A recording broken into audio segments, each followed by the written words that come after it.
Bonjour tout le monde, bienvenue à un nouvel épisode de Mindset Croissance. Aujourd'hui, on a un gros épisode pour vous. Juste moi puis Mathieu, un épisode très scientifique. On va parler d'hydratation pour une santé, une performance optimale. Dans le fond, Mathieu va vraiment là, vous expliquer les trucs qui sont les plus hydratants. Il n'y a pas juste l'eau, on va le voir aujourd'hui. Il y a bien d'autres choses qui sont vraiment plus hydratantes que l'eau. Dans le fond, Mathieu, l'hydratation, c'est quoi qui t'a amené à vouloir parler de ce sujet-là aujourd'hui? Ben écoute, juste, tu sais, on va être des nutritionnistes bientôt, ça s'en vient, on a hâte. On vient de finir un autre stage de fête, il en reste plus que deux. 10 semaines de stage, puis on est officiellement des nutritionnistes. Puis en nutrition, puis dans la santé publique en général, puis en performance aussi, on entend très très souvent parler de l'hydratation comme quoi que c'est super important, c'est bon, c'est important pour la santé, c'est important pour la performance. Donc, ben, à chaque fois qu'il y a un sujet qui est important comme ça. On entend tout le temps des grandes lignes, des grandes recommandations. OK, il faut boire de l'eau, il faut boire 8 verres d'eau par jour, il faut faire ci, il faut faire ça. Puis moi, j'aime tout le temps ça quand il y a des recommandations d'aller pousser un peu plus loin sur pourquoi, tu sais, pourquoi c'est important de s'hydrater, pourquoi c'est important de boire de l'eau, pourquoi c'est important de boire. Puis parce que ça m'aide à mieux comprendre pourquoi c'est important. Puis moi, personnellement, ça me motive à faire plus attention à ça. Puis je pense que nos auditeurs vont trouver ça intéressant aussi. C'est vraiment ça qui m'amène à parler de ça. Puis dans le fond, aujourd'hui, on va apprendre pourquoi c'est important pour la performance, pour la santé de boire, comment on détermine la quantité d'eau ou de fluide qu'il faut consommer à tous les jours, quels breuvages sont les plus hydratants, ça tu l'as déjà mentionné. Puis enfin, dernière affaire, est-ce que boire plus d'eau, ça permet de perdre du poids? Parce que les gens qui essaient de perdre du poids, c'est souvent écrit dans les recommandations, les petits tips and tricks, les petites astuces. Ah ouais, boire 1 gallon d'eau par jour, ça va t'aider à perdre du poids, boire plus d'eau, etc. Donc, est-ce que c'est vraiment fondé scientifiquement? On a toute l'évidence scientifique qui pointe dans la direction que, effectivement, boire plus d'eau, ça va t'aider. Ben, on va tout regarder ça ensemble aujourd'hui, là. Parfait. Parfait. Fait qu'on peut débuter dans le fond un petit peu de physiologie au début pour commencer. Pourquoi on doit rester hydraté? C'est quoi l'intérêt pour le corps humain de rester hydraté?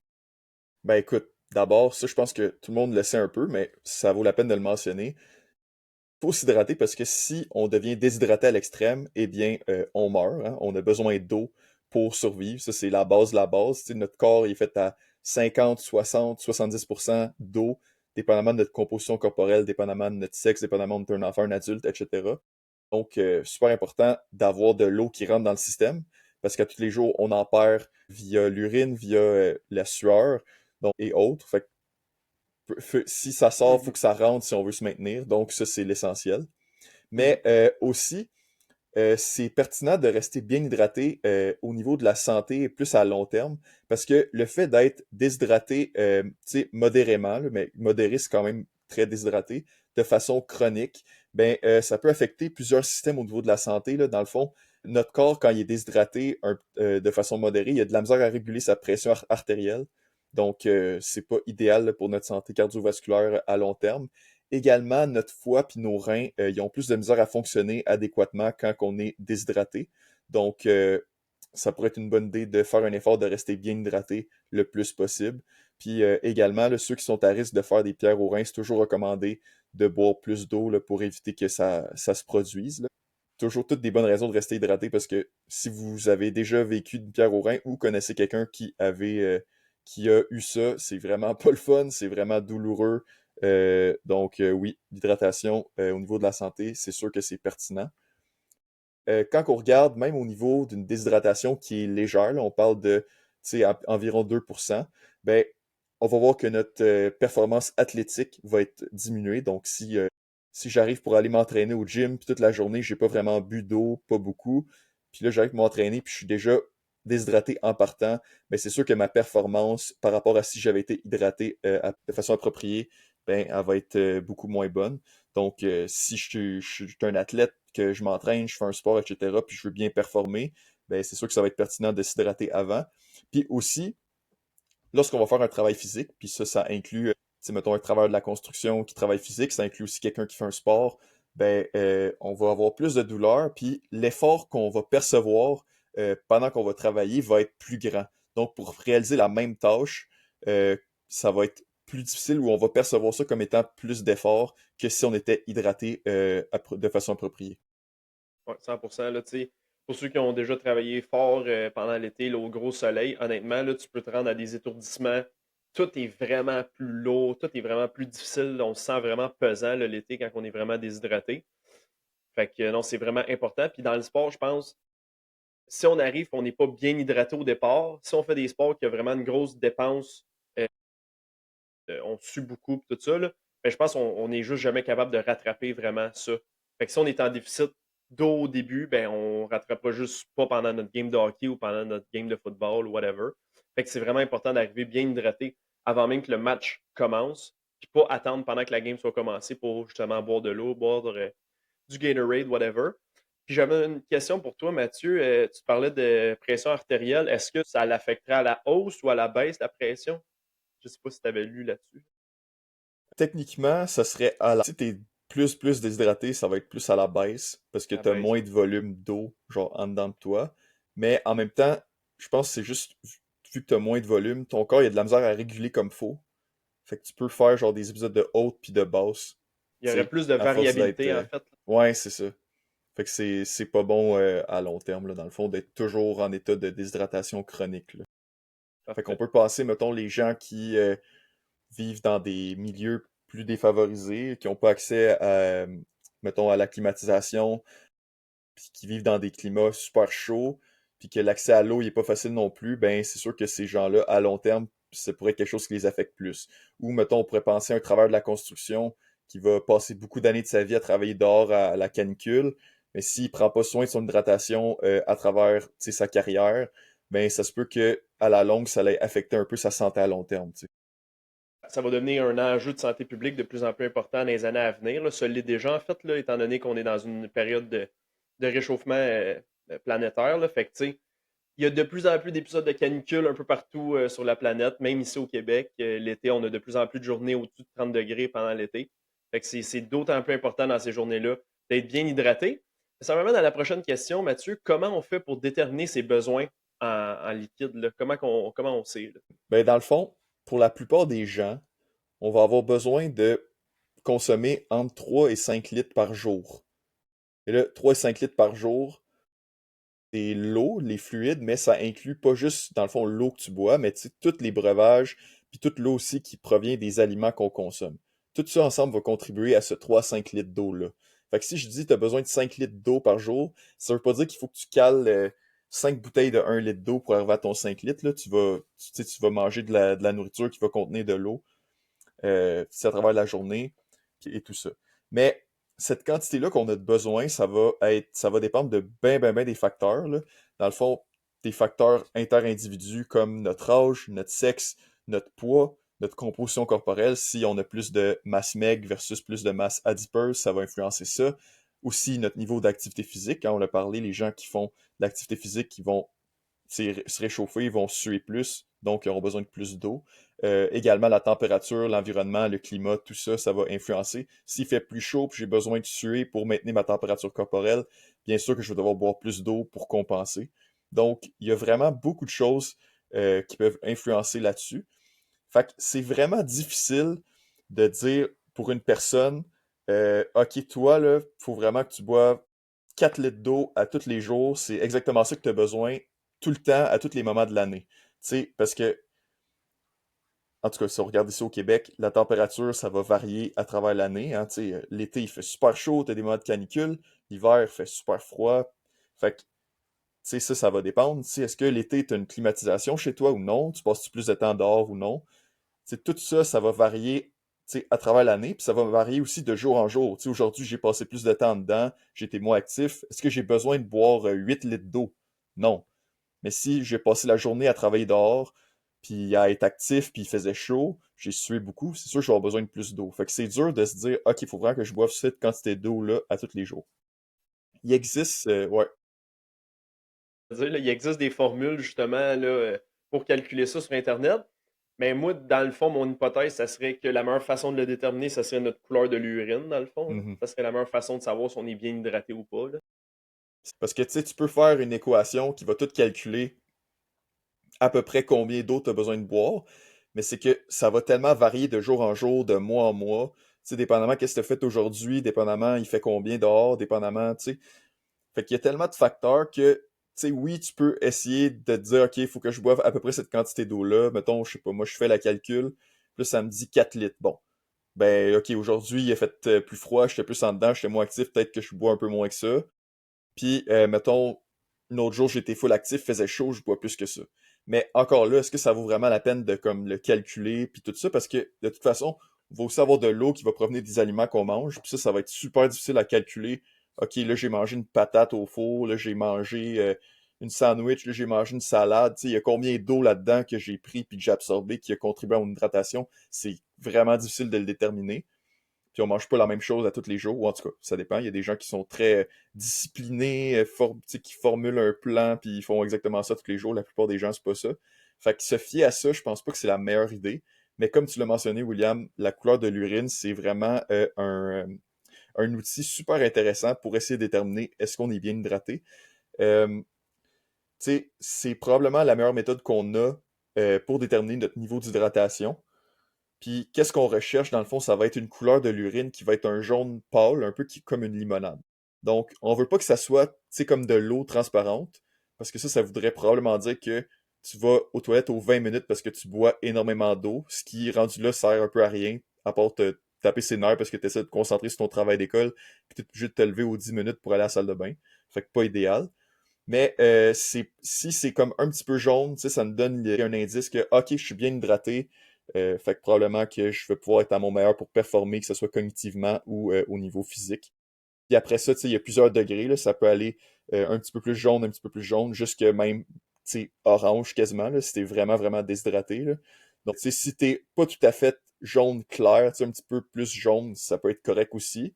Mais si tu te déplaces un peu plus vers le orange, là, c'est un signe que, ouais, faut que je boive de l'eau, là. Souvent, les gens ils vont pouvoir remarquer là, que quand ils vont se lever le matin, ils vont à la salle de bain, puis la première couleur qu'on va voir souvent, elle va être plus tirée vers le foncé.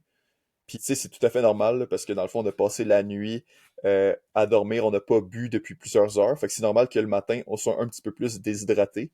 C'est même idéal parce que si, mettons, le soir avant de se coucher, on s'hydrate beaucoup puis on boit beaucoup d'eau, ben, on va passer la nuit à se réveiller pour aller à la salle de bain parce qu'on a tout le temps envie.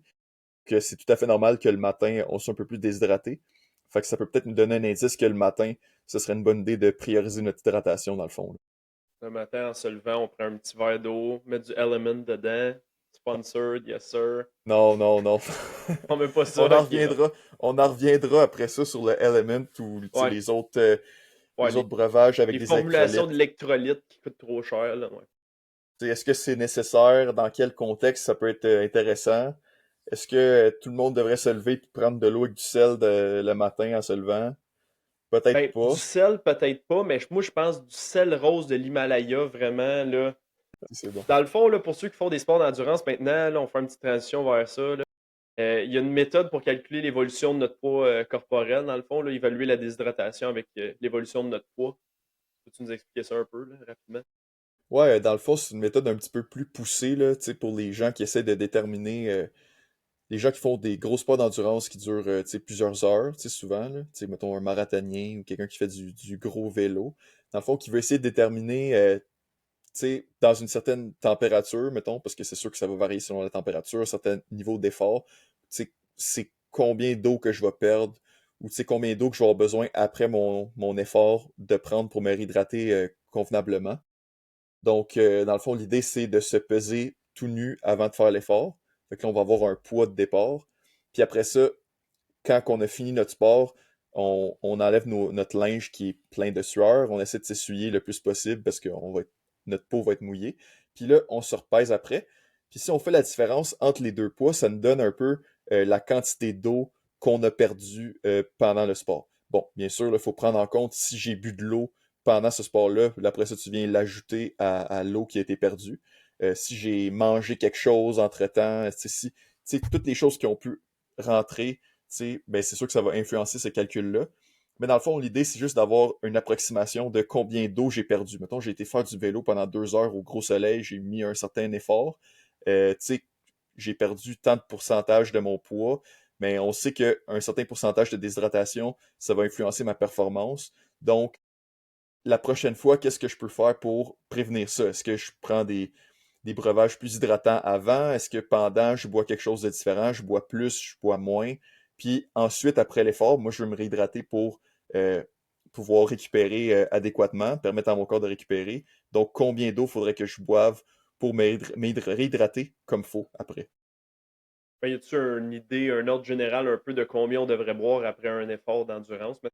C'est ça. Si, mettons, on a pris la peine de le calculer, l'idée, ça serait que pour se réhydrater, on viserait de consommer de 125 à 150% des fluides qu'on a perdus. Puis là, mettons, pourquoi pas juste 100%? Mais c'est que en buvant plus, ça va stimuler à ce qu'on aille à la salle de bain plus aussi, donc qu'on urine plus. Si on veut tu sais, compenser pour nos pertes urinaires tu sais, de plus, on va vouloir boire un petit peu plus. Puis l'idée aussi, ça va être de répartir ça sur plusieurs heures, parce que si je fais juste boire 150% de toute l'eau que j'ai perdue d'un coup, ben, je vais perdre encore plus d'eau via l'urine parce que ça va stimuler mon corps à aller uriner plus. Donc l'idée, ça va être de consommer ce 150%-là, par exemple, sur tu sais, plusieurs heures le reste de la journée pour me réhydrater tranquillement puis que ça Ouais. m'évite de tout perdre dans mon urine. Mhm. Ah non, c'est cool pour de vrai. L'été prochain, quand je vais aller faire du vélo, je vais laisser cette méthode-là. J'ai jamais pensé à faire ça, de me peser avant, peser après, voir la différence corporelle. Mais tu sais, je suis pas tant que ça, malgré tout, dans la vie en général. Mais ouais, je vais laisser quand même voir s'il y a une Ça, différence. ça dépend du climat aussi. Tu sais, si une Ouais, c'est ça. journée il faisait 28 avec tel taux d'humidité, c'est sûr que ça va varier. Puis des fois aussi, tu penses que tu suis pas tant, mais tu t'en rends pas Finalement, compte. Si tu te pèses après, puis tu vois, oh, j'ai perdu 5% tu sais, de mon poids, mais là, ça te donne un indice que, oh, finalement, je suis peut-être plus que je pense. Peut-être faut que je m'hydrate plus pendant ou faut que je m'hydrate plus après, tu sais, pour récupérer comme faut. ah ouais, on en a déjà parlé, mais je faisais un peu cette approche-là de manière plus intuitive. Quand je finissais ma sortie de vélo, j'allais me chercher une slotch, puis là, en fait, Ouais, j'avais juste tellement soif parce que, à un moment donné, sur un vélo aussi, ou juste si tu fais de la course, ou peu importe le sport, tu es comme un peu limité dans la quantité de liquide que tu peux amener, à moins que tu aies des points de ravitaillement ou tu sais que c'est vraiment organisé. Mais c'est sûr qu'à un moment donné, si tu fais une sortie qui dure 4 heures, ça se peut que tu manques de liquide à un moment c'est donné. ça. Fait que là, quand je revenais, j'étais tout le temps un peu, slash, beaucoup déshydraté. Les journées là, que ça monte jusqu'à 40 humidex, puis tu veux quand même faire du vélo, ben, ça se peut que tu sues beaucoup. Ouais, non, ça serait une méthode intéressante à essayer. Puis c'est sûr qu'il faut se réhydrater plus, puis ouais, y aller un peu progressivement après, ça peut être une bonne idée aussi. Ça. Puis il y a même maintenant, ça c'est comme plus nouveau, là. Je m'y connais pas full, là, c'est pas mon domaine d'expertise, mais des méthodes que tu peux calculer la quantité de sodium qu'il y a dans ta sueur. Est-ce que cette quantité de sodium-là peut varier selon qu'est-ce que tu as consommé avant, selon le climat, etc. Je le sais pas. Mais c'est sûr qu'il y a des gens qui vont suer plus salé que d'autres. Cette méthode-là, si tu le fais une couple de fois, tu peux peut-être déterminer un peu la quantité de sel que tu perds. Fait que déterminer si ajouter plus de sel ou moins dans tes breuvages pour t'hydrater, ça peut être pertinent là, pour maintenir ta performance. Mais ça, c'est vraiment des choses vraiment poussées, là, plus pour les professionnels, dans le fond, là, les gens qui font Ouais. vraiment ça Ou qui prennent intense, ça là, qui vraiment vont au avoir le. sérieux. C'est ça. Tu sais, il y a je pense qu'il y a même des cliniques qui existent, que tu peux mesurer ça. Il y a des outils spécialisés comme des genres de collants que tu mets sur ta peau, puis là, ça mesure la quantité de sel. Mais ça, c'est vraiment poussé et pas nécessairement pas nécessaire pour la plupart des gens là, de faire ça. Mais c'est intéressant de souligner que ça existe. Parfait. Fait qu'on a un peu parlé, mais tu peux-tu nous résumer aussi pourquoi là, c'est important d'avoir une réhydratation qui est adéquate après notre effort physique, là? Ouais, c'est ça, tu sais, j'ai parlé, tu sais, faut se réhydrater parce qu'évidemment, on veut pas mourir, on a perdu de l'eau, faut reprendre cette eau-là. Mais juste au niveau de la récupération, tu sais, après un entraînement ou un effort physique, notre corps, il a besoin d'être bien hydraté pour faire ça adéquatement puis de façon plus optimale. Fait que j'ai sorti une couple de raisons pourquoi que c'est important. Donc, premièrement, ben, on veut rétablir l'équilibre hydrique électrolyte. Donc, on l'a mentionné déjà, quand on fait de l'exercice, surtout de l'endurance pendant longtemps, on va perdre beaucoup de fluide et d'électrolytes via la sueur. Fait que si on se réhydrate adéquatement, ça va prévenir des crampes musculaires, l'hypotension puis la fatigue excessive. Donc, tu sais, quand on est déshydraté, on est plus fatigué, on a moins d'énergie. Fait que juste de se réhydrater, même si ça contient pas de calories, tu sais, qui sont notre mesure d'énergie, on va percevoir moins de fatigue parce que notre corps va mieux fonctionner grâce à l'eau, tu sais, qui est revenu, qui manquait. Ensuite, numéro 2, on va optimiser la récupération musculaire parce que l'eau dans notre corps est essentielle pour bien transporter les nutriments et l'oxygène vers les muscles. Dans le fond, c'est notre volume de sang. Là. Plus qu'on a de sang, plus que ça se fait bien le transport des choses dans notre corps. Donc, si on a plus de sang, on va pouvoir mieux transporter nos nutriments, l'oxygène vers les muscles. Ça va permettre de réparer nos fibres musculaires puis permettre une meilleure synthèse des protéines. Dans le fond, même pour ceux qui sont plus au niveau bodybuilding, qui veulent optimiser la synthèse protéique, c'est une bonne idée d'être bien hydraté puis de permettre à ce processus-là dans le corps de bien se faire. Puis si dans le fond on n'est pas bien hydraté, ben encore une fois, ça va augmenter les courbatures, puis ça va diminuer dans le fond, le ralentir puis rendre moins bon le processus de récupération musculaire. Ensuite, on a au numéro 3, maintenir la performance cognitive et physique. Hein, on l'a déjà mentionné qu'une déshydratation légère de 1 à 2% du poids, ça peut altérer notre concentration, notre coordination, notre réactivité. Après l'effort, on s'hydrate pour avoir une bonne fonction cognitive puis éviter la sensation de fatigue excessive. Si on a un autre, mettons que j'avais une pratique le matin d'un sport, puis j'ai un entraînement l'après-midi, puis j'ai sué beaucoup, ben oui, j'ai besoin de glucides effectivement pour mes réserves de glucides, mais aussi au niveau de l'hydratation, ça va être super pertinent pour avoir, tu sais, que mon effort que je vais faire l'après-midi, il va être perçu comme moins intense pour la même activité que je fais. Fait que ça va être vraiment pertinent là, de bien s'hydrater. Ce que ça me fait penser, ça, c'est la phrase que tu viens de dire. Il y a une expression dans le sport, je sais pas si tu as déjà entendu ça, là. Bon, mettons au hockey, au football, whatever. Au hockey, là, on dirait les vrais joueurs, ils sortent en troisième période. C'est là qu'on voit les vrais joueurs. Au football, les vrais joueurs, ils sortent au quatrième quart, tu sais. Mhm. Mais ça, dans le fond, il y a un peu de ça là-dedans, dans le sens où la personne qui est comme moins ou qui est mieux hydratée, puis, tu sais, parce que là, mettons, on joue au basket, on joue au football, on joue au hockey, il y a beaucoup de coordination, il y a beaucoup d'efforts, beaucoup de concentration qui est demandée pour réaliser les tâches qu'on doit faire dans ce Mhm. contexte-là sportif. Ben, si tu es déshydraté, là, tu as beau être au même talent que l'autre gars, au même niveau de compétence, mais si tu es Exact. déshydraté, ben là, tu arrives en troisième période, tu arrives au quatrième quart, puis tu es fatigué, puis tu as de la misère à faire ces jeux-là. Puis là, pourquoi on disait tout le temps, ah ben là, lui, quand il arrive en troisième période, il est capable de faire les jeux, puis il va scorer notre but gagnant. Ben, c'est parce que, tu sais, il est bon, mais aussi s'il est juste plus intelligent, puis il est mieux hydraté, puis il perçoit moins d'efforts pour réaliser la même tâche, c'est sûr qu'il y a de l'air meilleur que les autres, ça la glace. Là. Fait que c'est là qu'on voit que si on s'hydrate bien en troisième période, vous allez être meilleur que les autres qui sont C'est moins, ça. moins hydratés. L'hydratation, ça peut être quelque chose qui influence ça. Ça peut être aussi, si tu consommes des glucides. Ça peut être aussi si tu as bien mangé dans la journée avant ça, ou si tu as plus d'énergie. Aussi, juste, on en parle souvent, là, que quand tu t'entraînes, mettons, des fois, tu veux pas tout à fait aller à l'échec musculaire, là, tu veux t'en garder un peu parce que tu veux garder, je sais pas, 3 2 3 une répétition avant d'aller à l'échec musculaire, mettons au gym quand tu t'entraînes. Parce que oui, si tu vas à l'échec, tu as peut-être un petit peu plus de stimuli dans cette série-là, mais après ça, tu vas être plus fatigué pour faire les autres. Fait que tu vas être capable de faire moins de travail. Ben, je pense que c'est un peu la même chose si tu es dans un match de hockey, par exemple, puis qu'en première période, tu vas balls to the wall, style, let's go, genre intense, intense, intense. Ça se peut qu'après ça, si le reste de la game, ben en plus tu t'es pas réhydraté, en plus t'as pas pris des glucides, ben là t'arrives puis t'as plus d'énergie, t'es brûlé. Fait que tu sais, des fois, de y aller, oui, au début, il faut que tu joues, là, tu sais, t'as des fans qui sont dans l'aréna, tu sais, t'as une game à jouer, les points que tu comptes en première période sont aussi importants qu'en troisième, mais en même temps, si tu te brûles super intense au début, t'arrives en troisième période, puis là, tu te fais scorer 3 buts, ben t'es pas plus avancé. Fait que, effectivement, là, ça peut être l'hydratation, ça peut impacter ça, mais aussi l'effort que tu mets. C'est pour ça. C'est juste une petite parenthèse que je voulais faire. Puis ensuite, au numéro 4, être bien hydraté, ça peut faciliter la récupération parce qu'on va faciliter l'élimination des déchets métaboliques. Pendant qu'on fait de l'exercice, le corps va produire plein de déchets métaboliques. C'est tout ce qui est l'ammoniac, l'urée, le lactique, tout ça.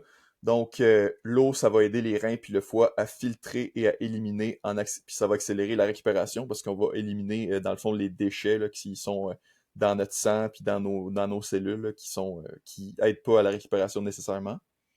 Puis finalement, ça va aider à prévenir les troubles digestifs et la baisse de l'immunité. Donc, un manque de fluide, ça peut ralentir la digestion, favoriser des inconforts gastriques. Puis on sait que on faut qu'on ait une bonne gestion si on veut aller digérer nos nutriments qu'on va consommer, tu sais, dans l'alimentation, si on veut récupérer comme il faut. Fait que si on est déshydraté ou on consomme pas de fluide puis qu'on a de la misère à digérer, ben ça va influencer notre récupération. Puis aussi, ben c'est juste jamais le fun d'avoir des inconforts gastriques puis d'avoir mal au ventre. Ensuite, au niveau de l'immunité, ben, quand on fait un effort super intense, l'immunité est affaiblie. Tu sais, c'est pour ça que des fois, les athlètes, quand ils sont de haut niveau puis qui ont un très haut volume puis très haute intensité d'entraînement, vont parfois pogner des rhumes plus souvent que le reste de la population. Ben, de maintenir une bonne hydratation, de bien se réhydrater après l'entraînement, aussi de bien manger aussi, là, en termes d'énergie après un entraînement, c'est sûr que ça va aider à prévenir ça, là. Ça va donner plus de choses à notre corps là, pour récupérer puis être capable d'avoir une bonne réponse immunitaire là, quand il va faire face à un virus. C'est pour Cool, ça cool, aussi, quand cool. t'es malade, on dit tout le temps, tu sais, faut que tu boives beaucoup d'eau, faut que tu te Ouais. reposes, tu sais, faut pas que t'arrêtes de manger, là. Tu sais, souvent, les gens, quand ils sont malades, ils mangent rien pantoute. Mais, tu sais, quand on est à l'hôpital, là, nous, on est en nutrition, là, c'est important que les gens, ils mangent bien parce que ton corps, il a besoin de l'énergie pour bien récupérer. Puis, tu sais, en médecine, souvent, oui, on va donner des médicaments, oui, on va offrir des soins, mais la majorité du travail pour guérir ou pour se défendre d'une infection, c'est le corps lui-même qui va le faire, tu sais. C'est ça. Fait que, tu sais, souvent, ça va être, tu sais, faire des soins ou donner des choses qui vont permettre au corps d'être bien soutenu, de bien être, tu sais, d'avoir, que la seule chose à faire, c'est se défendre ou se guérir. Donc, c'est pour ça qu'en nutrition, c'est super important quand tu es à l'hôpital, que les patients soient bien nourris, bien hydratés. Mais c'est la même chose quand tu viens de faire un effort super intense, ben, pour récupérer adéquatement, qu'est-ce que ton corps il a de besoin? Il a besoin d'être hydraté, il a besoin d'être nourri, puis il a besoin de se reposer. Fait que c'est vraiment ça qui va être le plus important là, à ce niveau-là. Cool, cool, cool. C'est ça. On a besoin de l'eau, on a besoin du liquide, on a besoin des électrolytes, on a besoin de calories pour être hydraté. Tu l'as bien dit. Fait que maintenant, on enchaîne vers la section qui intéresse tout le monde. C'est quoi qui est le plus hydratant? De tous les aliments qu'on consomme, les différents trucs qu'on boit, c'est quoi qui nous hydrate le plus? C'est-tu le Gatorade? C'est-tu la bière? C'est-tu le vin? C'est-tu l'eau? C'est-tu le lait? Fait que là, je veux que tu nous expliques tout ça, là. Alright. Un petit rot avant de commencer. Petite gorgée de lait. Bon, c'est parti. Ok, ça c'était gossant, ça? Ok. Bon, Un fait petit que au reflux niveau gastrique. de. Ouais, je sais pas. Qu'est-ce que tu veux? Fait qu'au niveau de l'hydratation des différents breuvages et aliments, ça c'est super intéressant parce que on va tout le temps entendre parler de le Gatorade, le. Voyons, c'est quoi l'affaire? Element, le Le Prime, là, je vais. Tu sais, prime. c'est quoi la boisson? Je veux être full hydraté, je vais prendre telle boisson, je vais prendre des électrolytes, etc. Qu'est-ce qui est intéressant, c'est que je veux commencer cette discussion-là en parlant des aliments. Donc, à la place de parler d'un breuvage, on va parler des aliments parce que pour la moyenne, en moyenne, dans notre population, c'est 30 à 50% de notre apport en fluide provient des aliments et non des breuvages. Fait que ça, c'est Pas super négligeable. intéressant. Tu sais, nous, on se pense, l'hydratation, c'est boire de l'eau, boire de l'eau, boire des breuvages, mais en général, il y a énormément de gens dans la population que la moitié de leur hydratation vient de l'alimentation. Fait que ça, c'est surprenant. Puis, ça va dépendre de c'est quoi les aliments qu'on consomme, dans le fond. Ça va dépendre, tu sais, est-ce que je prends des aliments qui sont riches en eau? Puis là, des aliments riches en eau, un exemple parfait, c'est de dire, est-ce que je mange beaucoup de fruits et légumes frais? Tu sais, des fruits et légumes frais, ça contient beaucoup d'eau. Si je mange ça, c'est sûr que je m'hydrate en même temps. Donc, si je mange beaucoup de fruits et légumes frais, par exemple des salades, des crudités, tu sais, des fruits, j'aurai besoin de boire moins d'eau, je vais avoir moins soif aussi parce que je m'hydrate déjà en consommant ça. Fait que les gens qui consomment plus de fruits et légumes frais, en général, ben, ils vont boire un peu moins d'eau que le reste des gens parce qu'ils n'en ont pas de besoin, ils sont déjà hydratés. Par Mhm. contre, si on a une alimentation qui est riche en aliments transformés, ultra transformés même, ou même des aliments qu'on va cuire de façon à réduire considérablement le contenu en eau. Donc, par exemple, tu sais, si je me prends des piments, des poivrons, puis je le mange cru, là, c'est super juteux, plein d'eau. Puis là, tu sais, mettons que je suis comme, ok, je vais me cuire des piments là, dans ma poêle. Puis là, je me coupe deux piments, je me mets ça en petites languettes. Wow, le volume de bouffe. Puis là, je me mets ça dans ma poêle avec de l'huile un petit peu, je fais cuire ça comme 10 minutes. Là, la quantité de piment, là, tu sais, c'est toute l'eau qui est à Ça l'intérieur s'évapore. qui s'est évaporée, qui est partie. Fait que ça va faire un aliment qui est super délicieux. Wow, miam. Je mets ça dans mon assiette, c'est super, je mange mes légumes. Mais j'ai perdu une quantité d'eau que si j'avais juste mangé cru, je l'aurais pris puis ça m'aurait hydraté. Donc, les gens qui vont manger plus des aliments cuits, plus des aliments transformés, tu sais, quand on pense à tous les aliments ultra transformés, une des raisons qui fait qu'ils sont autant denses en énergie, c'est que pour que les aliments ultra transformés se conservent longtemps sur nos tablettes, mais il ne faut pas qu'ils soient riches en eau, parce que plus qu'il y a beaucoup d'activité d'eau dans un aliment, ça fait que plus que les bactéries puis les micro-organismes, ben, ils aiment ça, puis ils vont être capables de se développer, puis l'aliment va être rendu pourri. Donc, souvent, les aliments ultra transformés vont être des aliments plus secs, qui n'aura pas beaucoup d'eau à l'intérieur. Fait que ça va faire que les quantités de calories vont être plus concentrées aussi, mais ça va faire qu'ils vont durer plus longtemps sur la tablette. Mais si je mange beaucoup de ces aliments-là, ben, il va falloir que je compense en buvant plus d'eau pour rester bien hydraté, parce que si je mangeais des aliments frais à la place, j'aurais eu plus d'eau à partir des aliments. 100%, 100%. Fait que maintenant, on peut enchaîner vers les breuvages. C'est ça qui m'intéresse le plus, qui intéresse le plus aux auditeurs. C'est quoi qui hydrate le plus dans les breuvages? Surprenamment, hein, gros méga scoop incroyable, ben, à l'opposé des croyances populaires, la différence entre les différents breuvages puis leur impact sur l'hydratation, c'est vraiment très modeste. Dans le fond, la plupart des breuvages vont hydrater de façon extrêmement similaire. Donc, que je boive de l'eau ou que je boive quelque chose d'autre, la plupart du temps, on peut assumer que ça va nous hydrater autant. Ce qui est quand même surprenant, là. On entend souvent dire, par exemple, ah, tu bois du café, ça te déshydrate, tu sais, si tu bois trop de café, tu vas être déshydraté, ça contribue pas à l'hydratation de boire du café. Tu sais, mettons, les gens, ils vont compter la quantité d'eau qu'ils boivent dans la journée parce qu'ils veulent garder un œil sur leur hydratation, mais le café, ils le compteront pas parce que ça déshydrate. Bon, ben, en réalité, quand on regarde l'index d'hydratation de différents breuvages, ben, la différence entre une tasse de café ou une tasse d'eau, dans le fond, est presque imperceptible. Oui, tu sais, quand on va regarder la moyenne des études, il va y avoir une petite différence, mais cette différence-là, elle va varier d'étude en étude, ce qui fait que on voit pas de différence statistiquement significative entre si je bois de l'eau ou si je bois du café. Fait que ça, c'est super intéressant d'apprendre ça.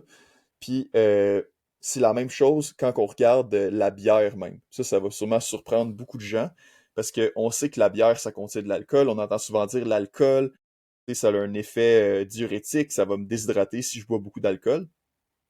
Mais il y a plusieurs facteurs qui vont influencer qu'est-ce qui va nous hydrater dans un breuvage. L'alcool, c'en est un, mais il y a aussi autre chose. Puis quand on regarde la moyenne, c'est que la bière, ben, ça va hydrater autant que l'eau en moyenne là, quand on va boire ça. Puis dans l'expérience, c'était la lager qu'on évaluait, donc une bière plus blonde, là. Donc c'est super intéressant. Dans l'étude, on a comparé plusieurs breuvages, puis ils ont déterminé que l'eau, l'eau pétillante, le cola diète, les boissons pour sportifs de style Gatorade, Powerade, la lager, le thé glacé, tous ces breuvages-là, dans le fond, ils hydrataient autant ou de façon non statistiquement significative de, tu sais, c'était pas différent de l'eau, tu sais, au niveau statistique, au niveau de qu'est-ce qu'on est capable d'évaluer. Intéressant, ça veut dire si je prends un Coke diète versus si je prends un verre d'eau, les chansons, ça va m'hydrater de la même façon. Si je prends un café le matin versus prendre un verre d'eau, une différence imperceptible, dans le fond, qui va pas être impossible à percevoir. Euh, Ça, pour peut-être beaucoup de gens, ça peut être intéressant à apprendre. Ça fait peut-être un peu moins de stress de dire ah ben là, j'aime pas ça boire de l'eau, moi j'aime ça boire tel autre breuvage. Bois ton autre breuvage, ça va faire quelque chose de vraiment similaire là, finalement. C'est ça. Là, on parle spécifiquement de l'hydratation. Là. Tu sais, on parle pas d'autres trucs, là, parce qu'évidemment, il y a une différence entre l'eau et du coke ou de la bière, là, par C'est leur sûr. contenu en macronutriments, là, évidemment. Là. Mais on parle simplement ici du niveau d'hydratation. Puis finalement, ça serait quoi les boissons qui sont vraiment plus hydratantes que l'eau, là, qui sont vraiment bonnes? Là, tu sais? C'est dans notre étude, qui, by the way, était dans le fond, une étude randomisée pour déterminer la quantité d'eau que tu maintiens dans ton corps après avoir bu. Donc, il avait fait boire la même quantité de breuvage à plein de gens. Puis après ça, il avait vu ok, combien qui urinent, combien qui conservent dans leur corps, etc. Fait que c'est ça qui a permis de déterminer, dans le fond, euh, l'impact de chacun des breuvages. Il y a trois breuvages, en fait, on va dire quatre, mais vous allez comprendre pourquoi, qui ont réussi à se démarquer de façon statistique à l'eau, dans le fond, qui étaient plus hydratants que l'eau. Puis ces 3 breuvages-là, c'était la solution de réhydratation orale. C'est tout qu'est-ce qu'on le pédialyte, le gastrolyte, tu sais, les boissons qui sont très très riches en électrolytes, souvent qu'on va utiliser pour quelqu'un qui est très déshydraté, ou quelqu'un qui a été malade, qui a eu la gastro par exemple, qui va perdre beaucoup de fluide à cause de ça, ben souvent on va donner ça pour se réhydrater rapidement. Donc ça s'est démarqué. Ensuite, le lait entier et le lait écrémé qui ont été évalués, tous les deux, ils ont dépassé l'eau seule là, au niveau d'hydratation. Puis finalement, le jus d'orange.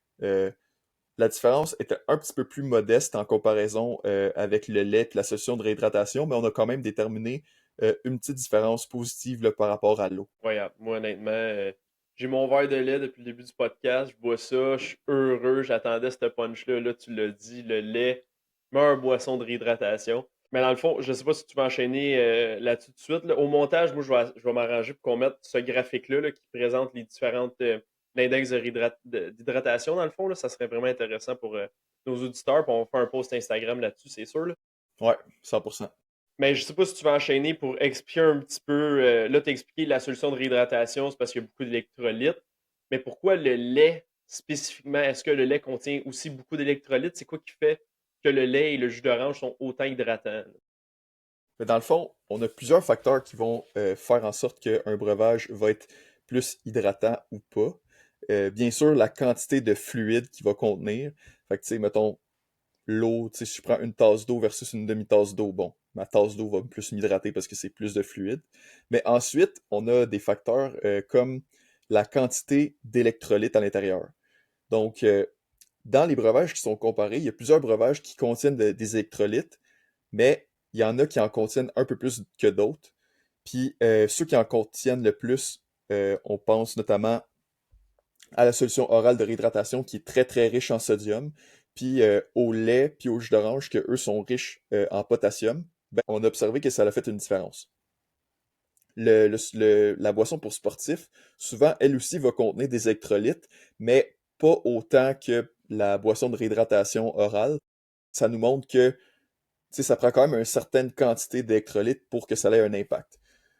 Puis ensuite, il y a aussi la quantité tu sais, d'énergie, puis au niveau la quantité d'énergie, puis aussi la composition en macronutriments, ça peut avoir un impact sur la quantité de liquide, dans le fond, qu'on va conserver, puis qu'on va absorber, qui va nous hydrater. Donc, si on regarde par exemple le lait, ça va contenir des sucres qui sont de lactose.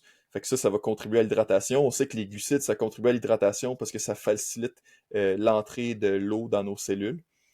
Puis également, ça contient des protéines et des lipides. Puis ça, c'est des macronutriments qui contiennent de l'énergie, mais aussi qui vont être un peu plus compliqués à digérer au niveau de l'estomac. Ça va prendre un peu plus de temps pour bien digérer comme il faut. Ce temps-là de plus que ça nous prend à digérer, ça va contribuer à ce qu'on absorbe une plus grande quantité d'eau dans ce breuvage-là. Donc, c'est une des raisons pourquoi le lait réussit à se démarquer autant, c'est qu'il est riche en électrolytes, en potassium, puis il est aussi riche en énergie, en glucides, puis riche aussi en protéines. Donc, tout ça mis ensemble fait que c'est un breuvage de choix pour bien s'hydrater. Honnêtement, tu me rends heureux en disant ça. Là. J'étais déjà un maniaque de lait, mais là, je suis vraiment content. Puis dans cette étude-là, dans le fond, on parlait de lait de vache. Là. Dans le fond, tu avais du lait 3 ben, full Ouais, fat ouais, milk, ouais. là, fait que du 3,25 puis du lait écrémé. Est-ce que tu penses que ça serait similaire pour les boissons végétales, mettons lait de soya, par exemple, qui contient des macronutriments qui sont similaires, là, dans le fond? Là? Je sais pas si tu penses que Écoute, ça ferait le même effet. Écoute, on peut faire une hypothèse que ça serait similaire. Faudrait que je regarde plus précisément la composition en électrolytes. Je sais qu'au niveau des macronutriments, le lait de soya, il se rapproche quand même C'est du lait similaire, de ouais. vache. Au niveau des électrolytes, honnêtement, je le sais pas. Mais tu sais, c'est sûr que l'idéal, ce serait de faire une autre étude similaire à celle-ci, puis comparer le lait de soya avec les autres breuvages de la même façon. C'est sûr que ce serait la meilleure façon de déterminer. Mais probablement que ça pourrait avoir un effet similaire là, au Ouais. lait de vache.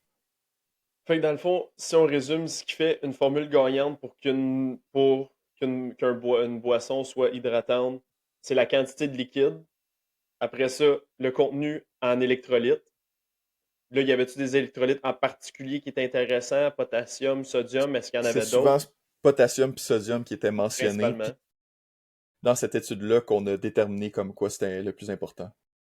Parce que, tu sais, le lait aussi contient beaucoup de calcium, mais je pense pas que c'est un électrolyte qui Ouais, est je pense tant pas que c'est pertinent ça que ça pour qui a le plus l'hydratation. d'importance, effectivement. Non, c'est ça. Puis finalement, le contenu en macronutriments, donc glucides, protéines, lipides, qui ont leurs effets pour la réhydratation. Euh, Fait que ouais, dans le fond, c'est mon chum Oli qui va être vraiment heureux d'entendre ça. Ouais. Il boit trop de litres de lait par jour, puis là, il va continuer à en boire autant. Sûrement, il dit, hey, là, ça me réhydrate. Ça, c'est un exemple d'un gars qui travaille tout le temps au gros soleil l'été, fait qu'il sue beaucoup, fait que c'est bon pour lui qui boit ça. Euh, puis finalement, est-ce qu'il y a des breuvages qui ont été évalués qui étaient moins hydratants que l'eau? Puis si oui, pour quelles raisons spécifiquement? Là? Dans cette étude-là, puis les breuvages qu'on a comparés, on n'a pas été capable de voir un breuvage qui était moins hydratant que l'eau, surprenamment. Puis on a même comparé le café, comme on l'a dit tantôt, et la lager, qui est une bière blonde. Mais comment ça se fait que ça n'a pas eu un effet significatif? Parce qu'on le sait, la caféine, ça a un effet diurétique. L'alcool aussi, ça a un effet diurétique. Donc, qu'est-ce qui explique que la bière, par exemple, ça l'a pas déshydraté ou ça l'a pas, du moins, hydraté moins bien que l'eau?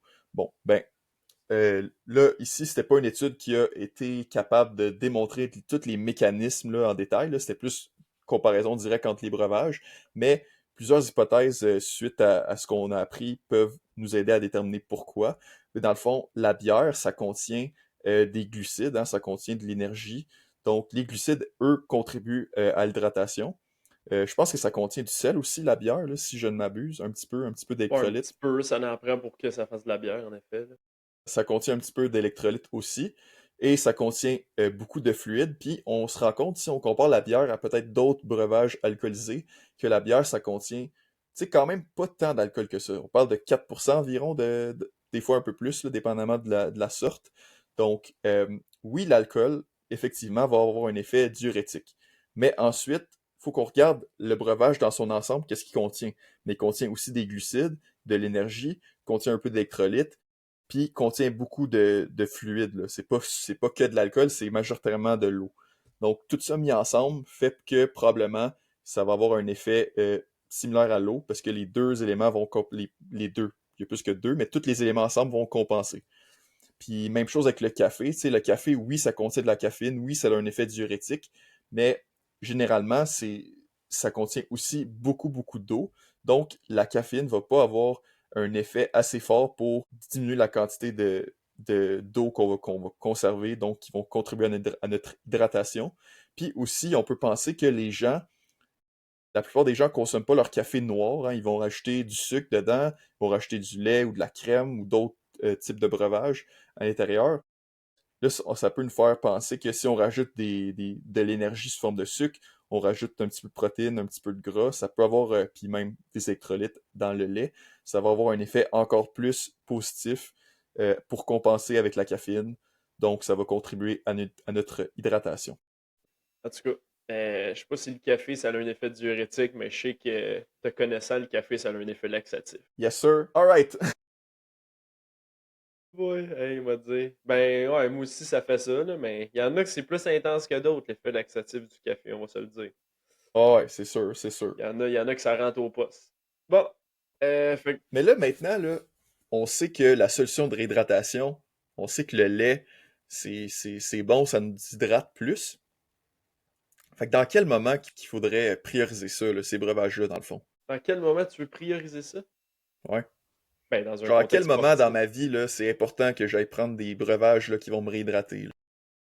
Et dans un contexte où tu es déshydraté, dans un contexte Ouais. sportif, tu viens de faire un sport d'endurance, puis là, tu es déshydraté, ben là, ben, tu peux te réhydrater. Ça peut être des solutions qui sont intéressantes. Sinon, même en préparation avant d'un événement ou d'une journée où tu sais que tu vas suer beaucoup pour arriver dans un état qui est comme un peu surhydraté si on veut, parce que tu sais que dans la journée, tu vas te déshydrater. Moi, ça serait mes deux moments que je dirais. Si tu es malade aussi, si mettons, on a parlé de gastro tantôt, on a parlé de maladie où vraiment on va être sévèrement déshydraté, ben là, ça peut être intéressant. Dans un contexte aussi où on n'est pas en mesure de manger beaucoup, on ne mange pas beaucoup, parce qu'on sait qu'il y a 30 à 50% de la quantité de liquide qui vient de l'alimentation. Fait que là, à ce moment-là, c'est sûr qu'il faut compenser avec les breuvages. Fait que là, ça peut être intéressant d'y aller avec ça. Ça serait pas mal ça, je dirais. Puis dans le fond, tu sais, si le lait c'est autant hydratant ou c'est plus hydratant que l'eau, un peu comme la boisson de réhydratation, mais pourquoi je prendrais du gastrolyte dans le fond? Je peux juste boire du lait tout le temps, tu sais. Ouais, mais c'est parce que le lait, à un moment donné, si tu Ouais, as la gastro, je pense pas que c'est une bonne idée de prendre du lait non, c'est parce ça. qu'au niveau digestif, tu vas mourir. Parce que déjà, tu es en train de mourir vu que tu as une gastro. Ben, le mourir, pas au sens propre, au sens figuré. Mais le lait, c'est pas tout le temps idéal, là. Surtout si, mettons, tu as de la misère à digérer ça, c'est peut-être pas idéal Mhm. d'aller vers cette boisson-là. Tu sais, on sait qu'il y a le jus d'orange qui est vraiment bon aussi. Puis c'est ça, gastrolyte, ça existe pour ces raisons-là, justement, aussi, pour l'utiliser dans ces contextes-là. Je veux dire, il y a des gens qui ont des estomacs de fer, là, qui vont Comme aller Oli, faire leur, mettons, là. vont aller Oli, faire leur moi puis Oli, on marathon, est capable, là. vont boire du lait pendant ce temps-là, tu sais. Mais je pense que la plupart des gens, cette idée-là leur donne les hauts le cœur, juste à y penser. Boire du lait en faisant un effort physique intense. Tu sais, aussi, on a parlé qu'une des choses qui faisait que le lait se démarquait, c'est à cause de son contenu en lipides puis en protéines. Puis ça fait qu'il va se digérer plus lentement. Et donc, c'est une des choses qui contribue à l'hydratation de plus.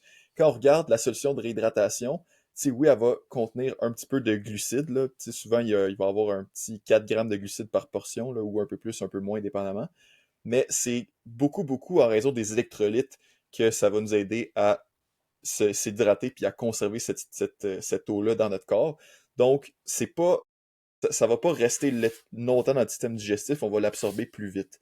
Fait que, tu sais, quand t'es en train de faire un sport ou un effort, t'as pas le goût d'être plein de lait, genre, c'est plein d'aliments qui prennent du temps à digérer, mais c'est sûr que la solution de réhydratation, elle va être plus pertinente dans ces moments-là. Non, c'est sûr. Du lait 3,25, c'est vraiment gras. En tout cas, c'est vraiment lourd pour le système digestif. Même moi, honnêtement, pas sûr que ça serait une bonne idée. Du lait écrémé, ça serait sûrement la meilleure alternative. Jus d'orange, très pertinent aussi pour le sport. Mais c'est sûr que là, d'avoir une boisson qui est vraiment riche en électrolytes, c'est ça le best pour la performance sportive, j'aurais Ouais. tendance à dire. Puis ça m'amène à, tu sais, dans le fond, au début de l'épisode, tu nous as commencé ça en disant, ah, dans le fond, faut-tu, chaque matin quand tu te lèves, prendre un grand verre d'eau, puis rajouter un petit sachet d'électrolytes dedans, là, c'est tout ça la solution pour être bien hydraté, tu sais, être en meilleure santé. La réponse, c'est non parce qu'on n'est pas encore sponsored, mais la minute qu'on va être sponsored, là, ça va être la 100%, réponse. exactement. 100%, c'est ça. Donc, c'est ça, on n'a pas encore été payé par des compagnies pour vous Non, dire de prendre ça. Donc, AG1, ils nous ont pas payé, fait que, garde, c'est pas Element, ils bon. nous ont pas Element, ils nous ont payé, pas tu payé, sais, fait toutes que les non, c'est compagnies pas de bon. suppléments, ils nous payent pas. Fait Ouais. qu'on n'est pas encore obligé de vous dire que oui. Donc, pour l'instant, on va vous dire qu'est-ce qu'on pense pour le moment. Ben, je pense que ça va dépendre probablement du contexte, là, tu sais. Je pense que dire oui ou dire non, absolument, dans tous les contextes, c'est pas nécessairement la chose la plus réelle, la plus scientifique nécessairement, là. Je pense que c'est important de voir la nuance dans chacune des situations. Mais dans le fond, je pense qu'il faut regarder c'est quoi nos habitudes de consommation, c'est quoi nos habitudes de boire puis de manger, à quel moment on fait ça dans notre journée, c'est quand que on va faire notre effort physique, on vit dans quel climat, c'est quoi nos habitudes de vie. Mais je pense que pour la plupart des gens qui vont se lever le matin, qui vont boire de l'eau, boire du café, etc., qui vont manger un déjeuner, puis qui vont aller travailler dans un bureau qui va être climatisé, ben, je sais pas si c'est full pertinent d'aller prendre une solution avec des électrolytes. Parce que dans le fond, on en a parlé, les aliments vont contribuer à notre hydratation. Fait que, puis les aliments contiennent souvent des électrolytes comme du sodium, du potassium. Fait que si je m'assure de, tu sais, boire mon café ou boire mon verre d'eau le matin, puis en même temps je déjeune, mais je vais aller chercher des électrolytes, puis je vais aller chercher des macronutriments dans les aliments que je consomme. Ça va diminuer, tu sais, ça va falloir que je prenne du temps à digérer ça. Fait que là, les liquides que je vais consommer à ce moment-là vont plus m'hydrater aussi. Fait qu'il faut prendre toutes ces choses-là en compte. J'ai pas besoin d'être surhydraté tant que ça, parce que tu sais, je m'en vais pas dehors faire un sport, je m'en vais Non, c'est pas ça. à une grosse température de chaud. Par contre, si je sais que je me réveille le matin, que tout de suite après, je vais aller m'entraîner, parce que mon horaire, c'est faut que je m'entraîne le matin. Puis là, je me réveille le matin, puis je suis déshydraté. Tu sais, parce que souvent les gens sont un peu déshydratés le matin.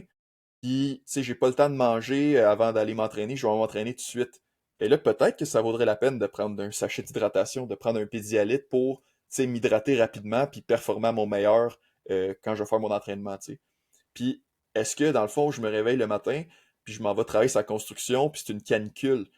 Peut-être que ça vaut la peine de prendre un sachet d'électrolyte ou de mettre un peu plus de sel, tu sais, sur mes aliments, puis de consommer beaucoup d'eau le matin. Tu sais, y a pas, t'es pas obligé de prendre un sachet d'électrolyte. Il y a d'autres façons que tu peux t'hydrater davantage. Tu peux boire du lait. Donc, que je suis prêt à dire que c'est toujours pas bon les sachets d'électrolyte. Faut jamais en prendre. Non, Bien c'est sûr ça. que non. Tu sais, c'est sûr que c'est Ça pertinent. dépend du contexte. Honnêtement, la vérité, là, j'ai déjà eu un emploi là, l'été, là, ben, j'ai eu plusieurs emplois dehors. Là. Il y a un été, à un moment donné, là, il y a une semaine, il faisait tellement chaud, le canicule toute la semaine, 30 degrés, sec juste, puis genre 40 humidex là, toute la semaine. Là, j'étais genre, ok, ouais. Puis là, je travaillais dehors, puis je suais beaucoup. Puis ça m'est arrivé dans cette semaine-là, chaque matin, je me levais, puis je pognais genre juste une petite pinch of salt, là, juste un petit peu de sel, genre un quart de, genre l'équivalent de 500 mg de sel, genre. Là, je pognais ça, clac, je me prenais un verre d'eau, genre, parce que j'étais genre, l'eau, c'était juste plus assez, là. J'avais Mhm. tout le temps soif, tout le temps soif, puis là, j'allais uriner. Fait que là, j'étais comme, ouais, ben là, ça, dans le temps, j'avais commencé à, je suis au cégep, je pense, j'avais commencé à regarder un peu la nutrition, puis j'étais comme, je pense que le sel, ça pourrait être quand même une bonne idée, tu sais. Fait que là, je fais juste prendre du sel le matin. Pas de recommandation qu'on ferait pour 95% de la population qui est déjà C'est ça. en risque d'hypertension, qui ne suit pas beaucoup, qui fait déjà Exact. pas assez d'activité physique. Mais moi, j'étais super actif. J'avais pas nécessairement le temps de manger suffisamment, genre manger beaucoup, juste manger point, fait que j'avais pas beaucoup de sel. Là, j'étais juste comme moi, ben là, je veux comme me préparer ma journée. C'est ça. Quantité de sel, de l'eau, paf, puis ça partait. Donc, comme dans à peu près toutes les situations, le contexte il est super important pour déterminer tu sais, si quelque chose va être utile ou pas. Bon, si t'es une personne tu sais, en santé, tu fais pas d'hypertension, t'es jeune, puis t'as le goût de prendre ton sachet d'électrolyte le matin, puis tout, parce que tu trouves ça goûte bon, puis ton influenceur préféré t'a dit de prendre ça, écoute, tu peux le prendre. Là. Tu sais, je pense pas que ça va causer des dommages incroyables à ta santé que tu reviendras plus jamais en arrière. Là, tu sais. Je pense pas que c'est un problème de santé publique nécessairement pour tout le monde, mais est-ce que peut-être que tu pourrais garder ces sachets-là tu sais, chez vous pour quand que tu vas en avoir vraiment besoin, tu sais. Tu sais, par exemple, une journée qui fait super chaud, tu sais que tu vas passer du temps dehors. Tu veux te réhydrater vite avant d'être entraîné le matin quand tu sais que tu es déshydraté. Tu sais, je pense que c'est peut-être que ça vaudrait la peine de réfléchir à ça parce que c'est quand même des produits spécialisés qui coûtent quand même cher, là, qu'il y a beaucoup de marketing aussi en arrière de ça, qu'il faut qu'ils soient remboursés euh, par la vente. Donc, tu sais, je pense qu'il faut juste tout le monde ensemble, tu sais, réfléchir à notre contexte, réfléchir à nos contraintes, puis réfléchir à pourquoi on consomme tel produit. Puis là, après ça, ça nous aide à faire des meilleures décisions après ça là, pour le futur. Est-ce que j'en ai vraiment besoin? Si j'en ai besoin, let's go, vas-y. Tu sais, moi, je vais jamais t'empêcher de le prendre. Mais si t'en as pas de besoin, tu sais, achète-le pas juste pour rien.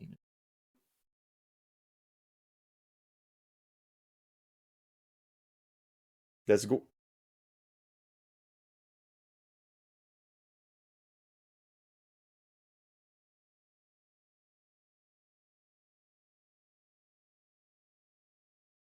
Mhm.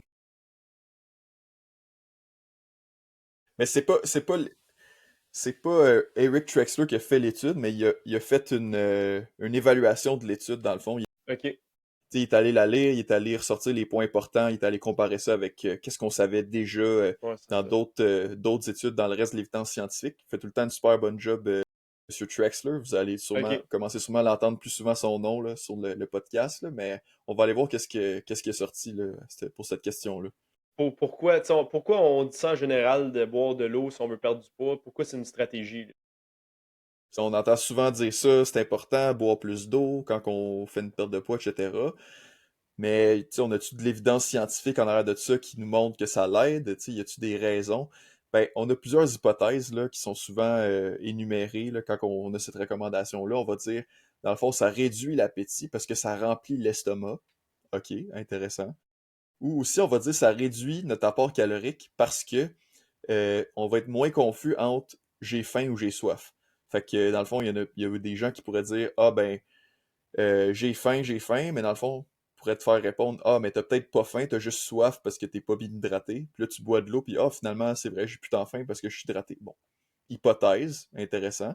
Puis l'autre chose, c'est si on arrive et on a bien soif, on va pas essayer d'aller se désaltérer en prenant des boissons sucrées ou des aliments qui sont riches en eau, dans le fond. C'est comme ça découragerait peut-être notre cerveau ou peu importe à aller vers des aliments parce qu'on est déshydraté. Des idées, des hypothèses, là. Pas certain qu'ils tiennent toutes debout de façon super solide. L'étude qui a fait l'évaluation, c'est une petite méta-analyse, là. Et je dis petite parce que des méta-analyses sont pas toutes égales, là. Il y en a qui vont contenir vraiment plein d'études, toutes les comparer leurs résultats, puis voir vraiment une réponse claire, là. Mais des fois, on va faire des méta-analyses sur moins d'études. Mais la raison pourquoi, c'est juste parce qu'il n'y a pas eu beaucoup de recherche qui s'est faite dans ces domaines-là. Donc, on a moins d'études sur quoi se baser, sur quoi baser notre compréhension de la chose.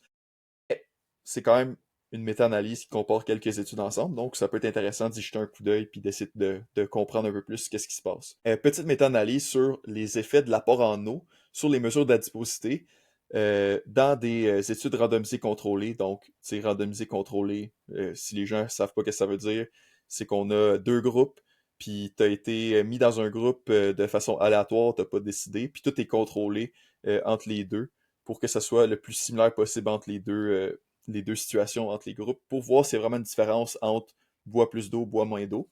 Puis c'était des participants qui avaient un IMC de surpoids ou d'obésité, dans le fond, en haut de 25 ou en haut de 30. Puis on a déterminé que l'évidence qui provenait de cette méta-analyse-là était faible à modérée. Donc, il faut prendre ça en compte quand on regarde les résultats. Puis dans le fond, qu'est-ce que ça a donné, cette histoire-là? C'est qu'on a évalué que les interventions qui venaient de l'augmentation de l'apport en eau, dans le fond, qu'on disait aux gens, OK, vous allez boire telle affaire, vous allez essayer de boire plus d'eau, euh, ou qui ont essayé de substituer d'autres breuvages que les gens prenaient pour de l'eau, ben, quand on a mis ça tout ensemble, on a regardé les résultats des différentes études, ça n'a pas impacté de façon significative la circonférence de la taille, là, le tour de taille. OK. Fait que, point 1. Numéro 2, remplacer un breuvage qui était sucré artificiellement, donc par exemple un Coke Diet, qui est sucré avec des édulcorants, mettons, ben, c'était associé avec une augmentation qui était presque significative du tour de taille. Donc, ce serait pas vrai de dire que ça l'a significativement affecté, mais on avait quand même une tendance qui allait vers les gens qui prennent, qui ont bu plus d'eau à la place de pouvoir prendre du Coke Diet, ils ont peut-être une tendance à prendre un peu de tour de taille. Bon, ce qui est quand même un résultat intéressant. Puis finalement, on a vu que ceux qui remplaçaient les breuvages sucrés, donc là vraiment un breuvage sucré comme un Coke normal ou un Pepsi normal ou un jus de fruits normal, là, qui n'est pas avec des édulcorants, du vrai sucre, quand on remplace ça par de l'eau, ben, à l'opposé, c'était associé avec une diminution presque significative du tour de taille. Donc, encore une fois, c'est pas significatif au niveau statistique, mais quand même une tendance qui montre ça. Donc, c'est quand même intéressant. Fait que ça, selon cette étude-là, boire plus d'eau, ça va pas nécessairement t'aider à perdre du poids, mais peut-être le type de breuvage pourrait avoir un petit impact, mais même là, c'était pas significatif. Là, après ça, M. Trexler, dans son article, il a vu tout ça, puis là, il a voulu comparer ça avec des choses qu'on savait déjà.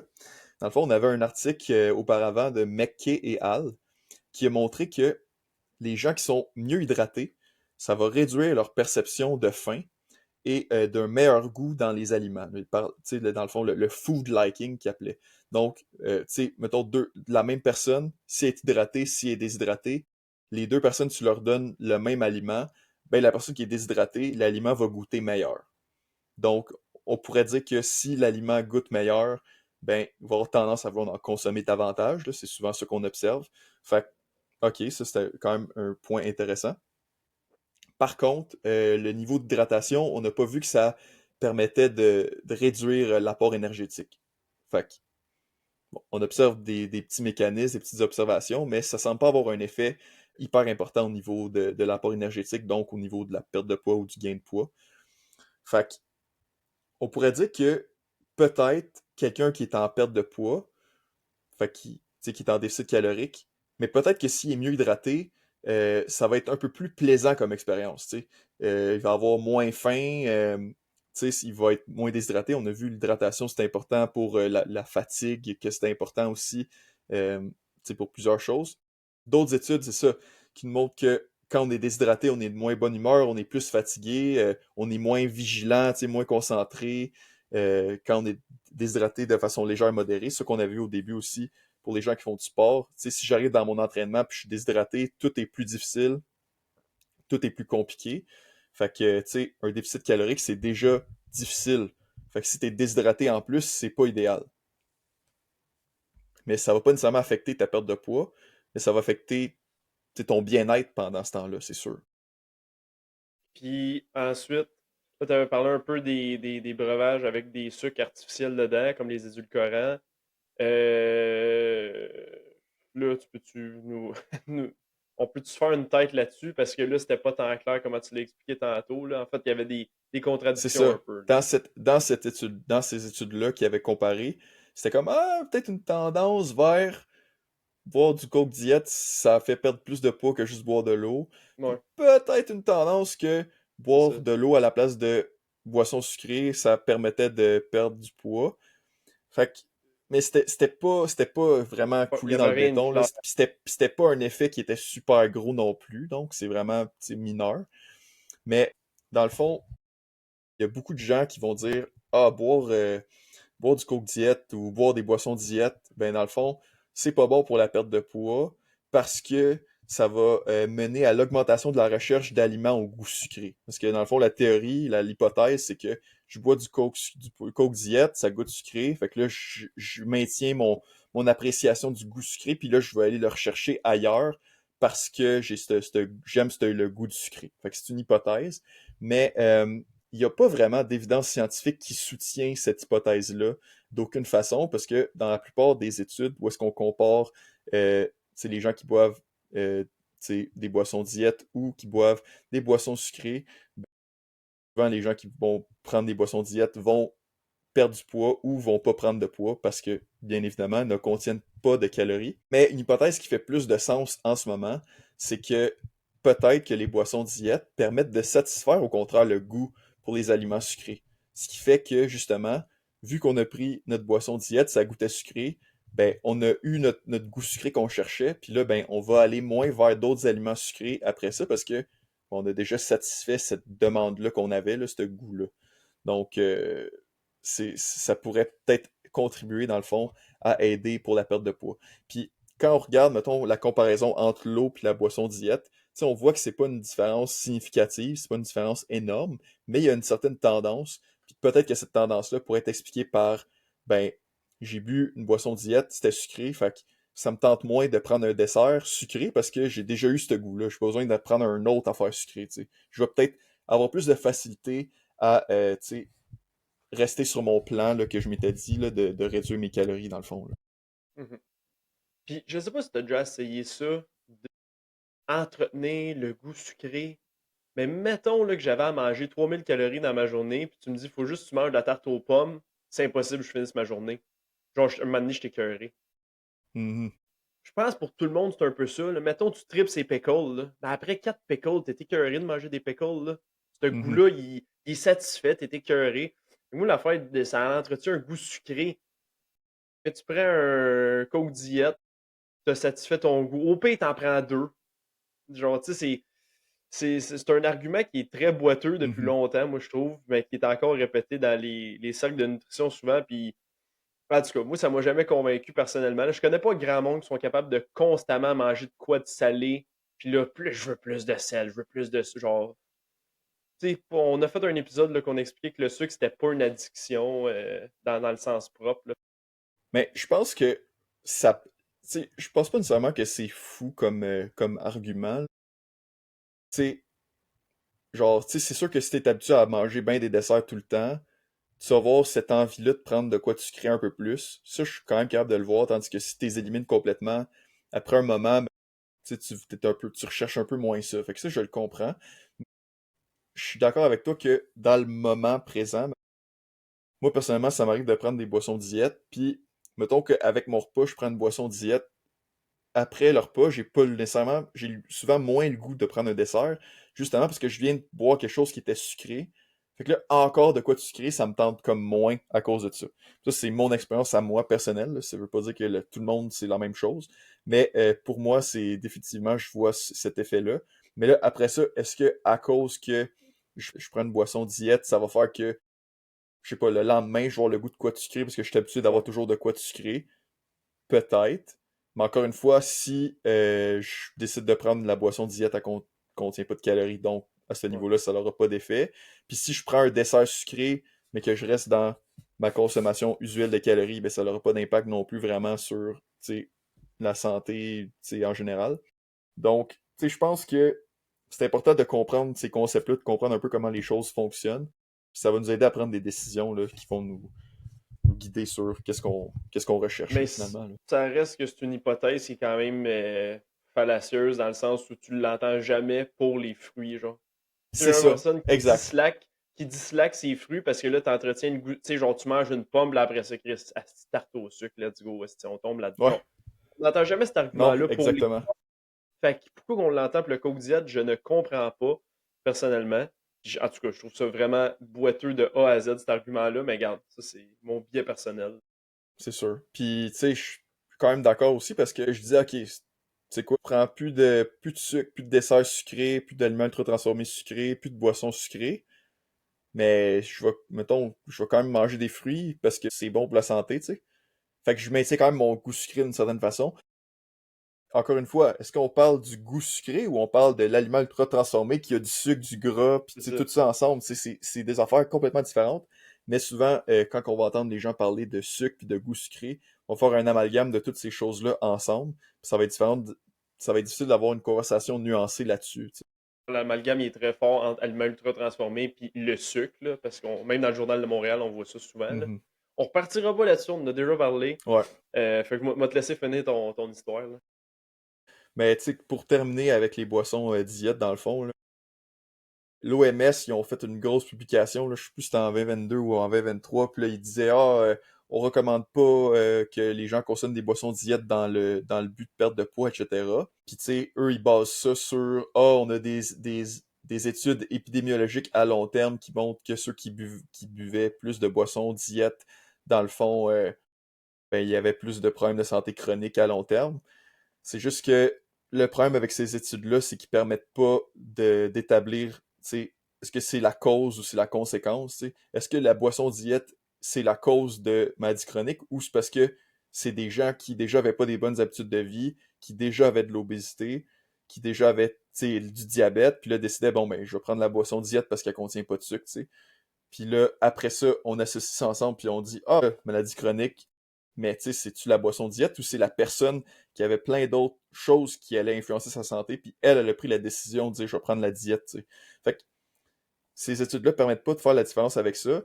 Puis on a d'autres études qui montrent le contraire. On a des études randomisées contrôlées qui montrent que quand tu bois la boisson diète, ça fait perdre du poids versus la boisson sucrée. Fait que, tu sais, c'est ça. Mais l'OMS, ils ont statué ça. Fait que je vais pas vous recommander de le faire. Mais si vous voulez l'essayer, vous pouvez l'essayer. Je vous l'aurais pas dit de le faire, mais vous pouvez laisser pareil. Bien sûr, quand je dis ça, ça veut pas dire, tu sais, fais juste boire du Coke diète, ta journée longue, bois pas d'eau, bois pas rien d'autre, bois juste ça. Je pense que c'est pas nécessairement la chose à faire.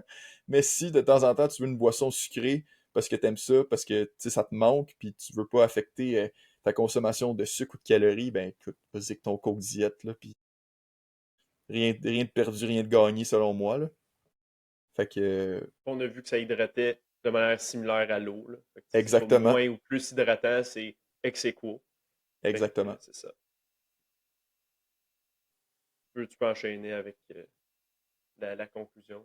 Alright, on va conclure ce podcast-là, là. Ça commence à faire assez longtemps qu'on jase d'eau, puis de breuvage, puis d'alimentation, puis tout, là. J'espère que vous avez trouvé ça intéressant.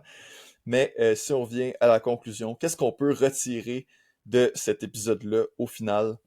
Il n'y a pas d'évidence que la consommation d'eau affecte directement la perte de poids. Par contre, le niveau d'hydratation, ça peut impacter notre perception de la faim, ça peut impacter notre humeur, ça peut impacter notre perception de fatigue ou de niveau d'énergie, ça peut affecter notre performance physique, puis notre douleur qu'on va percevoir quand on va mettre de l'effort dans un exercice ou dans des travaux physiques.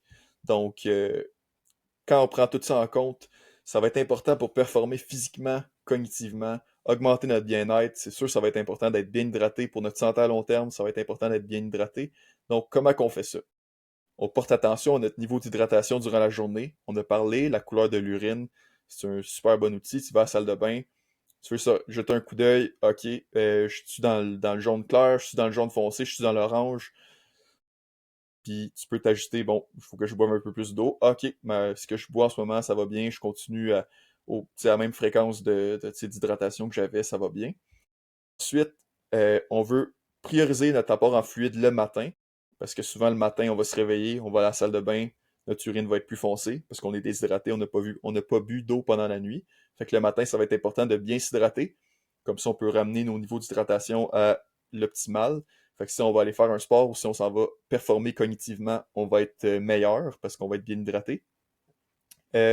Puis également, c'est bon de prioriser notre hydratation le matin parce que le soir, si on boit beaucoup d'eau, ça va peut-être perturber notre sommeil parce qu'on va avoir envie d'aller à la salle de bain pendant la nuit, ça va nous réveiller, on va aller aux toilettes. Fait qu'au niveau du sommeil, c'est pas optimal. Donc vraiment, tu sais, on porte attention au niveau d'hydratation, on s'hydrate plus le matin. Après ça, on maintient le reste de la journée. Puis en général, vous devriez être performant cognitivement, physiquement, pas à peu près. Vous allez être de bonne humeur, vous allez avoir de l'énergie. Incroyable. Même pas besoin de Element. Même pas besoin. Peace!